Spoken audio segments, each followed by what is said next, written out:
real story here.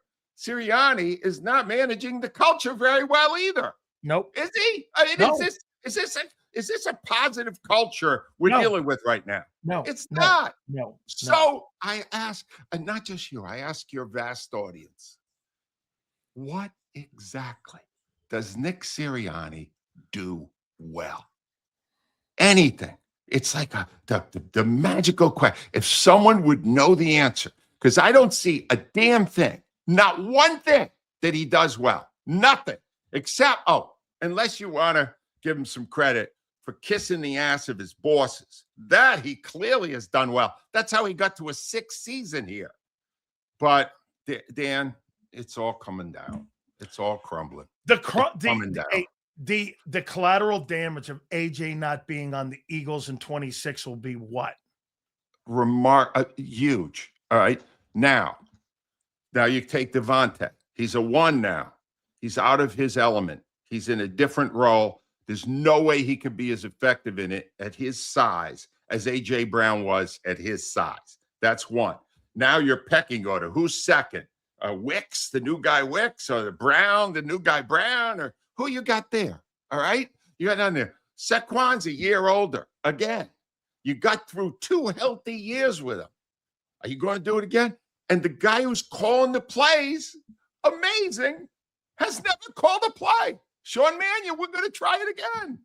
We're going to try for the 3rd time in 5 years to give the keys to our Rolls-Royce to a student driver.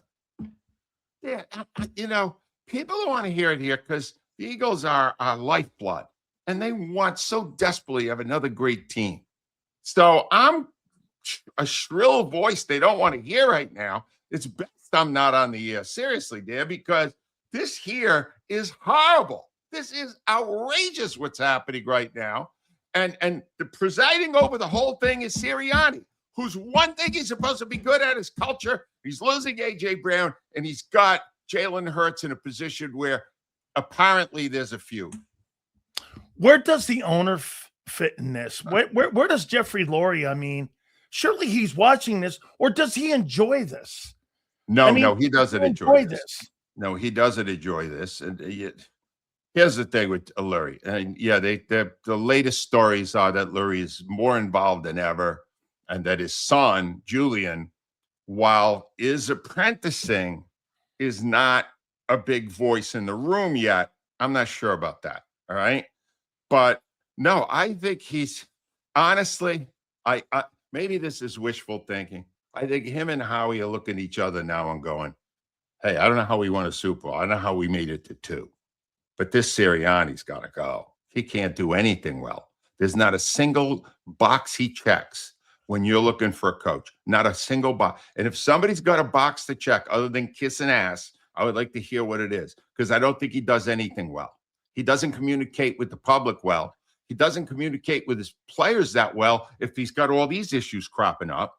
And frankly, I'll say it again. The smartest guy in that room with all of them, Lurie, even Roseman, even Sirianni, the smartest guy to me is Hurts. Hurts knows the game. Hurts knows that Patullo was totally incompetent and that he was going to ruin the season. He knew before that Brian Johnson didn't know what the hell he was doing, was going to ruin the season. And for all I know, he's seen enough of Mannion to go, I don't know. They're painting this guy as a genius, but these are the same guys that thought Patullo was a genius. So how do we know that to be true? It's nauseating on a daily basis now to see what's coming out of the Eagles camp, because it's all negative. It is. And you just made a great point. When you have a great coach and you have a great coordinator, I don't need anybody being a politician to tell me on what's going to happen with a guy who's never had a playbook or called to play in his life. And you're trying to tell me how great he is. And You're like, based on what? Based on theory? All I hear is all these guys making these comments about Sean Mannion, what he's going to do. And I'm like, wait a minute. This guy's been a coach for 25 months.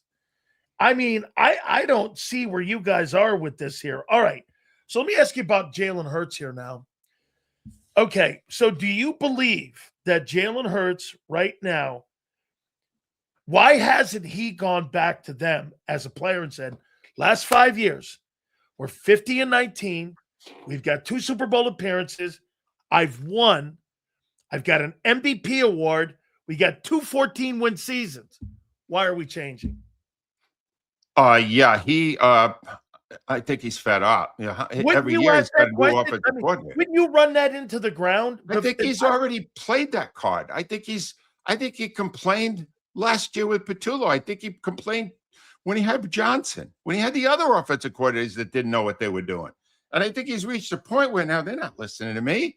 They're not listening to me. Everybody right now, you understand, when people are insecure, like Sirianni, there's one instinct that kicks in, and it's cover your ass. You bet. All right.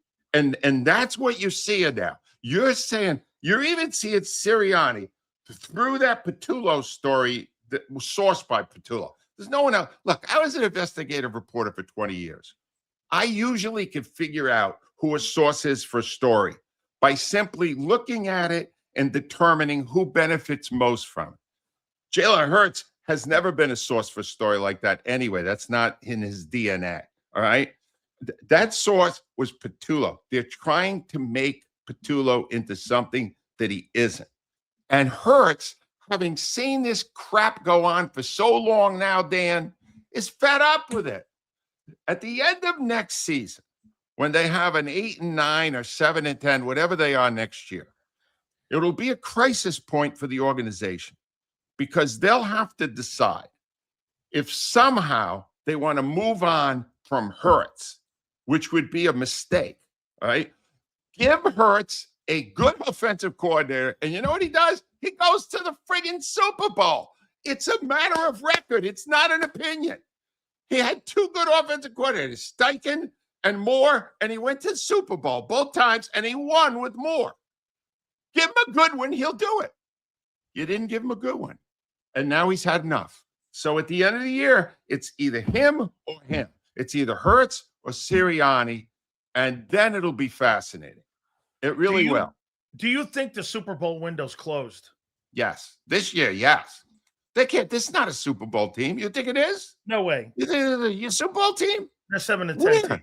They got an offensive line with holes everywhere, and they're going to try to fill them with rookies. That never works. And they've got somebody other than Jeff Stoutland coaching them. That's a step down, no matter who it is. Stoutland's the best in the business. You've already taken a weak spot and make it weaker. Then you look at their offense, and you're taking away A.J. freaking Brown, the one guy you could count on for big plays and big moments, because he's got a little quirky personality, and we don't want to have to deal with that. So let's let that go, and then we'll be great. Then everything will be fantastic. They're heading right for, it's like the Titanic, like they're half a mile away from the iceberg. It's coming. But here's the thing. With that story, you weren't sure the boat was going down. You know the boat's going down, and you know this is going down. And I'm completely with you here on this. So Howie. By the way, we're the only 2 people in the Philadelphia media. I know that. No one is saying this. No. They'll be on board around Halloween. Yeah. Or maybe after September. The month of September, maybe they'll be on when they see this thing not getting out. Can Howie do anything to turn this boat around or turn it away from the iceberg?